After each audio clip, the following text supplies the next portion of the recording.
આજ રોજ તારીખ 9/10 રોજ અમે આ રોડ પર ઉપસ્થિત છીએ। આજે અહીંયા ખાડા ખાબોચિયા જોઈ રહ્યા છે, અકસ્માતનો ભય સર્જાઈ રહ્યા છે। આ રોડ લીંબડીથી લીમખેડા હાઈવે રોડ પર આવા ખાડા ખાબોચિયા હોય છે।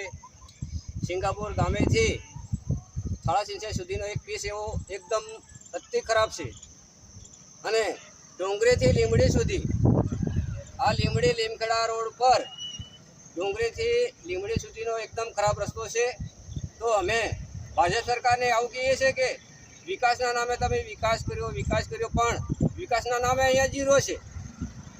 રોડ પર તમે જુઓ ખાડા ખાબોચિયા છે અને જે મોટી ગાડીઓ નીકળે છે એ ખાડા ટાળતા આમ તેમ કરતા બાઇક સલાકને અડફેટમાં